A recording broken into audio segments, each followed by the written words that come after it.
সন্তান লাভের জন্য, বিশেষ করে নেক সন্তান লাভের জন্য গুরুত্বপূর্ণ আমল কি? খুবই দরকারি একটি প্রশ্ন। যাদের সন্তান হয় না তারা সন্তান লাভের জন্য কোরআনের শেখানো আমলে মাধ্যমে আল্লাহর কাছে সন্তান চাইতে পারেন। কোরআনে কিছু দোয়া শেখানো আছে, সেই দোয়াগুলো পড়ে আল্লাহর কাছে সন্তান কামনা করতে পারেন। আবার যাদের সন্তান আল্লাহ তাআলা দিয়েছেন কিন্তু অনাগত সন্তান, অথবা যে সন্তান আল্লাহ দিয়েছেন তারা যেন নেককার হয়, তারা যেন ভালো মানুষ হয়, তারা যেন আল্লাহর অনুগত মানুষ হয়, আল্লাহওয়ালা হয়, আলেম হয়, দিনদার হয়, এটার জন্য আল্লাহর কাছে বিশেষভাবে দোয়া করতে পারেন। দোয়া করবেন কোন আয়াতের মাধ্যমে? নাম্বার 1, ইব্রাহিম আলাইহিস সালাম তার সন্তানদের জন্য দোয়া করেছেন এবং সূরা সাফফাত আয়াত নম্বর 100, আয়াত নম্বর কত? 100। সূরা সাফফাত ইয়াসিনের পরের সূরা।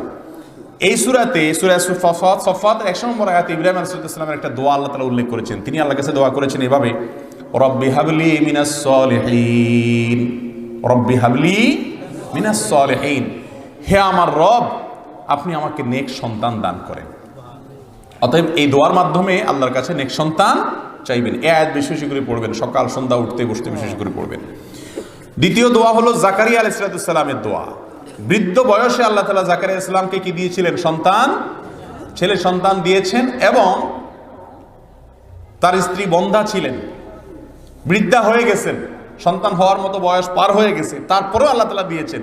কি দোয়া করে আল্লাহর কাছে সন্তান পেয়েছেন সে দোয়াটা নেন। দুইটা দোয়া তিনি করেছেন, তার একটা হলো সূরা আলে ইমরান আয়াত নম্বর 38। এই আয়াতে তার একটি দোয়ার কথা আল্লাহ কোরআনে উল্লেখ করেছেন, আল্লাহর কাছে ভালো লেগেছে তার সে দোয়াটা। কি দোয়া ছিল? রব্বি হাবলি মিন লাদুনকা যুররিয়াতান তাইয়্যিবা ইন্নাকা সামিউদ দুআ। এর অর্থ হলো, হে আমার রব আপনার তরফ থেকে আপনি আমাকে পবিত্র এবং ভালো সন্তান দেন আর আপনি দোয়া শুনেন, অথবা আমার দোয়া আপনি শুনেন।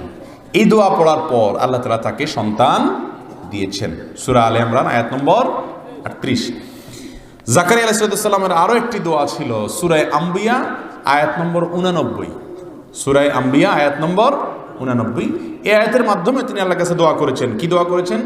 তিনি বলেছেন, রব্বি লা তাদারনি ফারদা ওয়া আনতা খায়রুল ওয়ারিসিন, হে আমার রব আমাকে আপনি একা একা রাখিয়েন না, অর্থাৎ সন্তান দিয়েন, ওয়ারিস দিয়েন, আপনি সর্বোত্তম ওয়ারিস দাতা, সন্তান দাতা।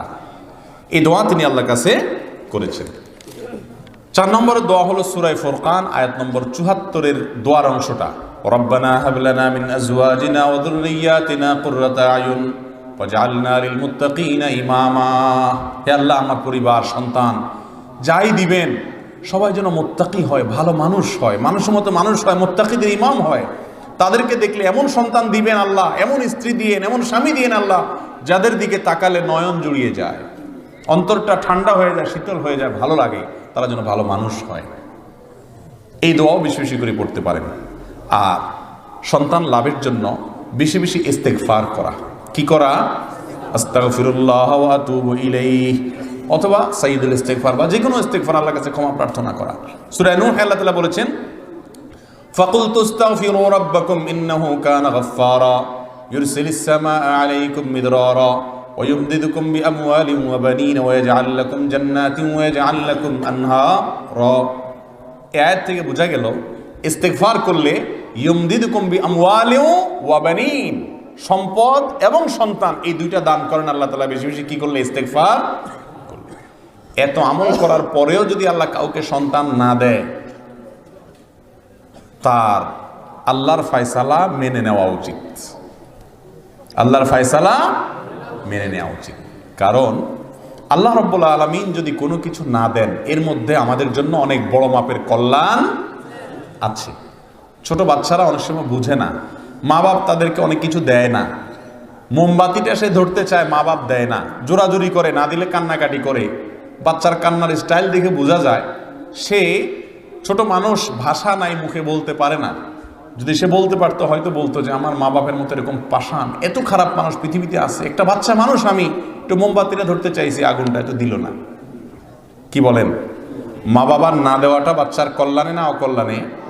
সে যত অস্থির হোক, যত কান্নাকাটি করুক, তার জন্য না দেওয়াটাই ভালো। সন্তান আল্লাহ তাআলা দিলেন একটা বিকলাঙ্গ অথবা অমানুষ, অথবা এমন সন্তান যে সন্তান হওয়ার পর আপনি বলতেন আল্লাহ এটা হওয়ার চাইতে না হওয়া। অথবা আল্লাহ তাআলা সন্তান দুনিয়াতে দিলেন না, বিনিময়ে জান্নাত দিয়ে দিলেন। লস প্রজেক্ট না লাভের প্রজেক্ট? শুধু কি লাভ? লাভের উপরে লাভ। এই জন্য আল্লাহর ফয়সালা মেনে নেওয়া এটা বড় ধরনের একটা পরীক্ষা। আল্লাহ তাআলা আমাদেরকে উত্তীর্ণ হওয়ার তৌফিক দান করুন।